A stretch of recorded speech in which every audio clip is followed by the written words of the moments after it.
Keď máte starého psíka na prechádzke, vidíte, že krýva. S mačičkou to tak veľmi nevidíte, ale práve tieto situácie vám ukážu, že koľko reálne bolesti si nesie každý deň a mali by sme to riešiť.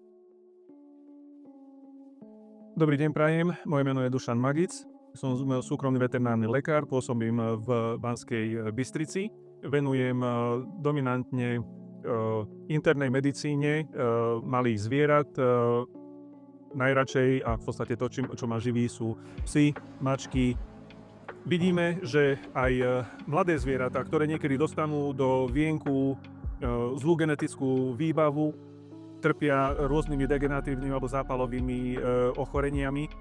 A ako starneme, aj zvieratám sa na pozdejšom veku začínajú teraz zvyšovať zdravotné problémy, ktoré sú sprevádzané či zápalom, alebo sú to ochorenia degeneratívne. Jedným z našich najväčších nepriateľov, s ktorými vlastne bojujeme pri zvieratách, je bolesť, ktorá je často spájaná teda zápalovými procesmi.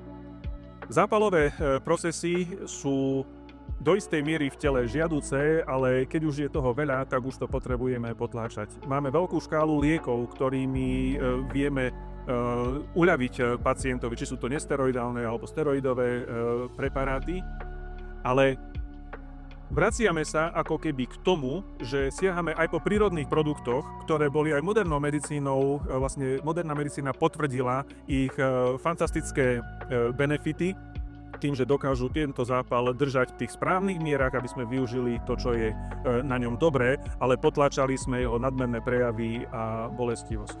Jedným z týchto preparátov je aj preparát Antinol, ktorý je výbornou skladbou omega kyselín a jeho benefit je pre mňa aj ten, že je to preparát, ktorý je z dohľadateľných prírodných zdrojov.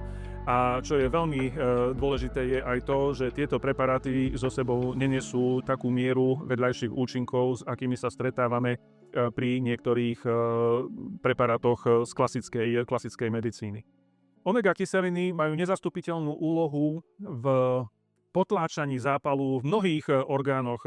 Jednak sú to veľmi často sledované v bežnej praxi ochorenia pohybového aparátu, kde vlastne to, čo bolí a čo spôsobuje to krývanie alebo nepoužívanie končatiny, je zápal, ktorý vznikol v chrupavke, kĺbu, alebo teda vo väzivovom aparáte alebo vo svalovom aparáte.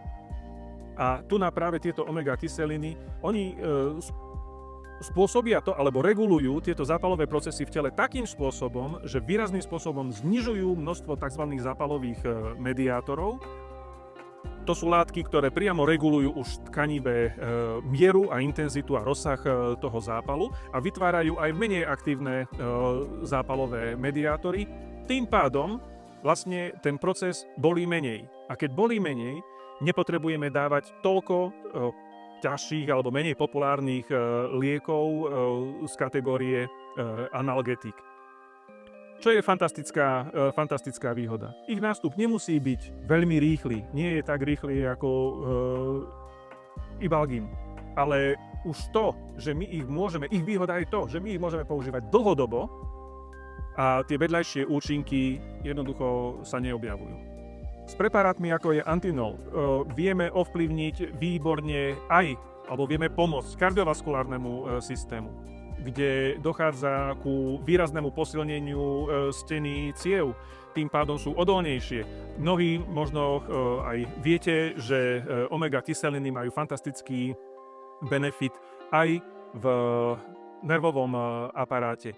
Vzhľadom k tomu, že vieme aj, že základná časť alebo látka, z ktorej je mozog postavený, je práve tuk, tak my cez tieto omega kyseliny ho vieme ľahko ovplyvniť a vieme ho udržať vo výbornej funkcii. A tieto omega kyseliny jednak ovplyvňujú celkovú fyziologickú kondíciu neurologického tkaniva, ale zároveň, čo je aj pre nás dôležité, je to, že majú aj pomerne silný antidepresívny účinok.